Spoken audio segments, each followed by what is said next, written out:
My dear students, dear friends, and dear brothers and sisters, once again I welcome to all of you in Dr. S. Chandra online classes for education. मेरे प्रिय विद्यार्थियों, प्यारे भाई और बहनों, प्यारे साथियों, प्यारे मित्रों, मैं आप सभी लोगों का एक बार फिर से doctor S Chandra online classes for education में स्वागत करता हूं। आप सभी का हार्दिक स्वागत है, हार्दिक अभिनंदन है। प्रिय विद्यार्थियों, पंडित दीनदयाल उपाध्याय गोरखपुर विश्वविद्यालय के जो विद्यार्थी हैं, उन विद्यार्थियों के लिए एक कंपलसरी पेपर रखा गया है राष्ट्र गौरव, जो कि CBCS मोड में या सेमेस्टर एग्जाम में इस समय जो सेकंड और फोर्थ सेमेस्टर का एग्जाम हुआ उसमें विद्यार्थियों के लिए पेपर आया था, जिसका नाम है राष्ट्र गौरव। कंपलसरी है, पेपर का कोड है HND 100। जो 3 जुलाई 2023 को एग्जाम हुआ था, इस एग्जाम में जो क्वेश्चन पेपर आया था, उस क्वेश्चन पेपर को हम लोग आज के इस क्लास में इस वीडियो के अंतर्गत सॉल्व करेंगे।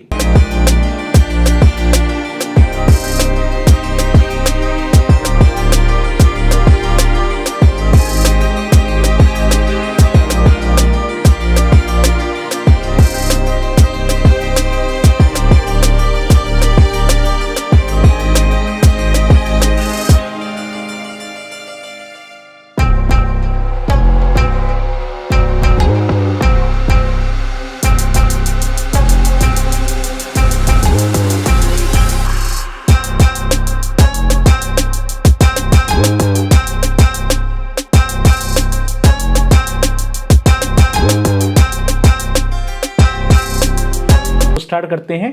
3 जुलाई 2023 को राष्ट्र गौरव का जो पेपर आया था, उस पेपर में कुल 50 प्रश्न दिए गए थे। सभी प्रश्न करने थे, प्रत्येक प्रश्न के 1.5 या 1.5 अंक थे।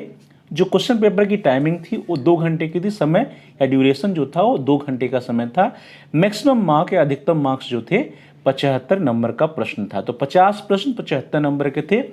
हम सभी लोग इन 50 प्रश्नों को 2 पार्ट में, 2 वीडियो में, 2 क्लास में सॉल्व करेंगे। पहले वीडियो में मीन्स इसमें जो है हम लोग क्वेश्चन नंबर 1 से लेकर के क्वेश्चन नंबर 25 तक को सॉल्व करेंगे। जो पहला प्रश्न है वो आपकी स्क्रीन पर है। प्रश्न है, राष्ट्र चेतना मुखरित हुई है, and your options are Natyaveda, Yajurveda, Samaveda और अथर्ववेद में। तो डियर स्टूडेंट्स, प्रश्न है कि राष्ट्र चेतना किस वेद में मुखरित हुई? तो राष्ट्र चेतना जो है वो अथर्ववेद में मुखरित हुई है। सो यहाँ पे D option is the right option. Atharvaveda में, चारों वेदों में राष्ट्र प्रेम चेतना के बारे में सबसे ज्यादा अथर्ववेद में वर्णन किया गया है। क्वेश्चन नंबर 2 है, राष्ट्र का प्रथम उल्लेख मिलता है। फिर ऑप्शन आर ए काठक संहिता में, सामवेद में, ऋग्वेद में, अथर्ववेद में। तो जो राष्ट्र का प्रथम उल्लेख है वो हमको ऋग्वेद में मिलता है। सो यहाँ पे C option is the right option.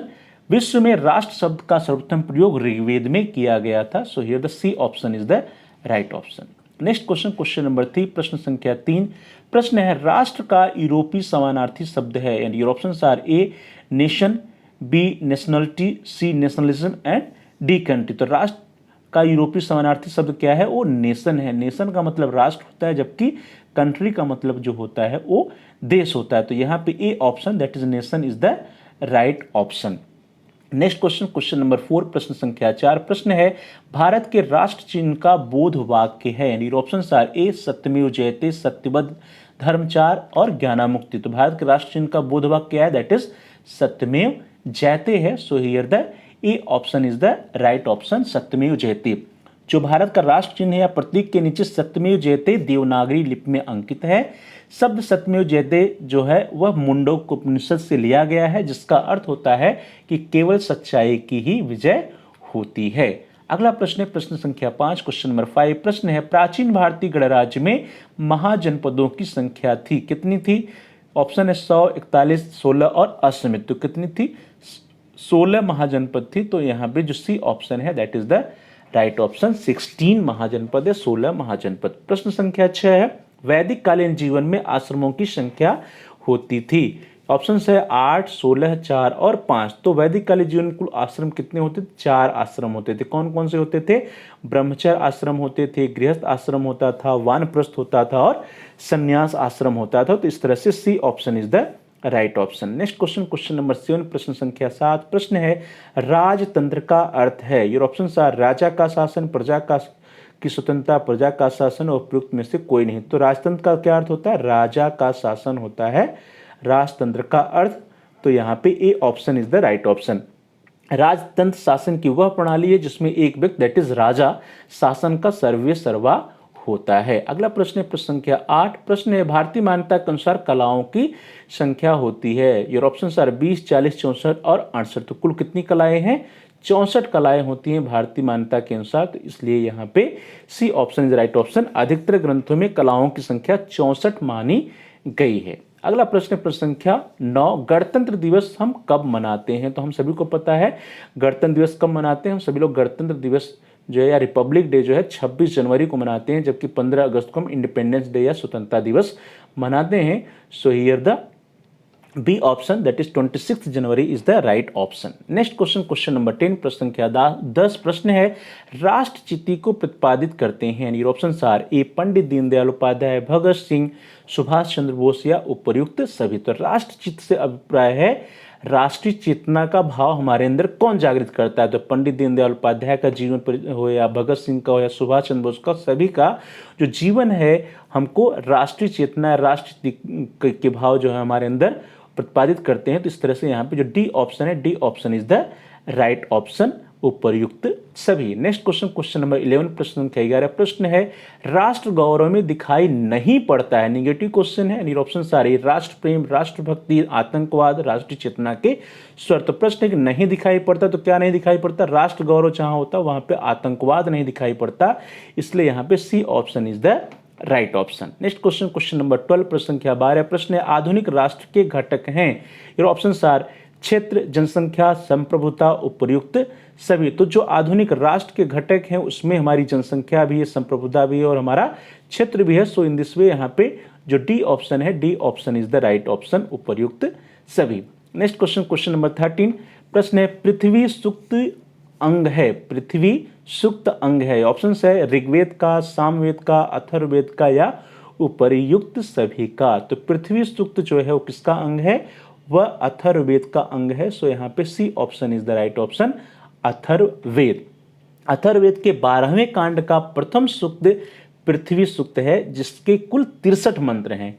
इस सूक्त को पृथ्वी सूक्त, भूम सूक्त तथा मातृ सूक्त भी कहा जाता है।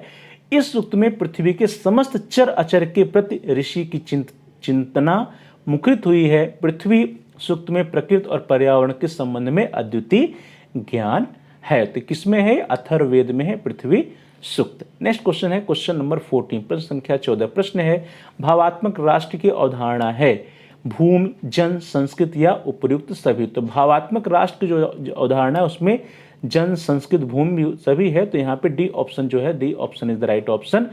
अगर भूमि और जन को संस्कृत से अलग कर दिया जाए तो राष्ट्र प्रगति नहीं कर सकता, इसलिए भावात्मक राष्ट्र की जो अवधारणा है उसमें भूमि भी है, जन भी और हमारी संस्कृत भी है। अगला प्रश्न प्रश्न संख्या 15। राष्ट्रीयता है, राष्ट्रभाव है, राष्ट्रद्रोह है, राष्ट्र निंदा है या उपर्युक्त सभी। तो राष्ट्रीयता क्या होता है? वो राष्ट्र भाव होता है। So A option is the right option. राष्ट्रीयता क्या है? वो राष्ट्र भाव है। प्रश्न संख्या 16। भारत राष्ट्र है, अखंड राष्ट्र है, खंड राष्ट्र है, विच्छिन्न राष्ट्र है या उपर्युक्त सभी है। तो भारत राष्ट्र क्या है? भारत राष्ट्र एक अखंड राष्ट्र है, खंडित नहीं बल्कि अखंड राष्ट्र है। So here the A option is the right option. Bharat एक अखंड राष्ट्र है। प्रश्न संख्या 17। विश्व के स्वामी को कहते हैं। विश्व के स्वामी को क्या कहते हैं? ग्रामणी, विश्वपति, गणपति या उपर्युक्त सभी। तो विश्व के स्वामी को विश्वपति कहा जाता है। So here the B option is the right option. विश्व का स्वामी विश्वपति कहलाता है। प्रश्न संख्या 18 है ज्ञान कांड है। ऑप्शन है उपनिषदें, रामायण, महाभारत या किरात। तो जो ज्ञान कांड है वो क्या है? वो ज्ञान कांड जो है वो उपनिषदें हैं। तो ज्ञान कांड क्या है? उपनिषदें हैं। E option is the right option. उपनिषदों में ज्ञान और उपासना दोनों है, इसलिए उपनिषद ज्ञान कांड और भक्ति कांड दैट इज उपासना कांड दोनों के मुख्य स्रोत हैं। तो यहाँ पे A option is the right option. अगला प्रश्न प्रश्न संख्या 19 क्वेश्चन नंबर 19 प्रश्न है भारतीय गणित के जनक हैं। ये ऑप्शन आर आर्यभट्ट, देवभट्ट, मुकुल भट्ट या बाणभट्ट। तो आप सभी लोगों को नाम सुना होगा आर्यभट्ट जी का। भारतीय गणित के जनक कौन है? आर्यभट्ट जी हैं। तो A option is right option. Aryabhata को भारतीय गणित के जनक के रूप में जाना जाता है। प्रश्न संख्या 20 है लीलावती के रचनाकार हैं। ऑप्शन आर वामन, दांडी, भास्कराचार्य या आर्यभट्ट। तो लीलावती के रचनाकार कौन है? वो भास्कराचार्य जी हैं। सो यहाँ पे C option is the right option. Lilavati के रचनाकार भास्कराचार्य जी हैं। लीलावती पुस्तक के रचनाकार भास्कराचार्य हैं। वह वैदिक परंपरा के गणितज्ञ और खगोल शास्त्री थे। इस पुस्तक को उन्होंने 1150 ईस्वी में उनके मुख्य कार्य के पहले खंड के रूप में लिखा गया था, जिसे सिद्धांत शिरोमणि कहा जाता है। तो सिद्धांत शिरोमणि या लीलावती ही जो है रचना है जिसको भास्कराचार्य ने लिखा था। तो भास्कराचार्य जी की रचना है लीलावती या सिद्धांत शिरोमणि। अगला प्रश्न है प्रश्न संख्या 21, संगीत युक्त वेद है वह कौन सा वेद है जो कि संगीत युक्त वेद है? आप जानते हैं ऋग्वेद, सामवेद, अथर्ववेद और यजुर्वेद में से जो सामवेद है वो क्या है? एक संगीत युक्त वेद है। सो यहाँ पे B option is right option. Samaveda गीत संगीत प्रधान है। प्राचीन आर्यों द्वारा साम ज्ञान किया जाता था। सामवेद चारों वेदों में आकार की दृष्टि से सबसे छोटा है और इसके 1875 मंत्रों में से 99 को छोड़कर सभी क्या हैं? वे ऋग्वेद के मंत्र हैं। अगला प्रश्न प्रश्न संख्या 22, क्वेश्चन नंबर 22। प्रश्न है इंडिका के लेखक हैं। योर ऑप्शन आर संयुग्मन, मेगास्थनीज, हेरोडोटस या इनमें से कोई नहीं। तो इंडिका के लेखक कौन है? वो मेगास्थनीज जी हैं। सो यहाँ पे B option is the right option, Megasthenes. Indica Greek लेखक मेगास्थनीज द्वारा मौर्यकालीन भारत का एक लेख है। अगला प्रश्न है प्रश्न संख्या 23। प्रश्न है गीत गोविंद कृति है किसकी कृति है? चैतन्य महाप्रभु की, जयदेव की, नामदेव की या कबीर की? तो गीत गोविंद किसकी है? वो जयदेव जी की है। सो यहाँ पे B option is the right option. Gita Govinda कृति जो है वो जयदेव जी की है। गीत गोविंद की रचयिता 12वीं शताब्दी के कवि जयदेव जी हैं। अगला प्रश्न है प्रश्न संख्या 24। प्रश्न है रामायण के कर्ता हैं। Your option are Vedavyas, Tulsidas, Valmiki या सूरदास। तो रामायण के कर्ता अर्थात रामायण किसने लिखा है? रामायण वाल्मीकि जी की रचना है। सो यहाँ पे C option is the right option, Valmiki. Ramayana के रचयिता महर्षि वाल्मीकि हैं।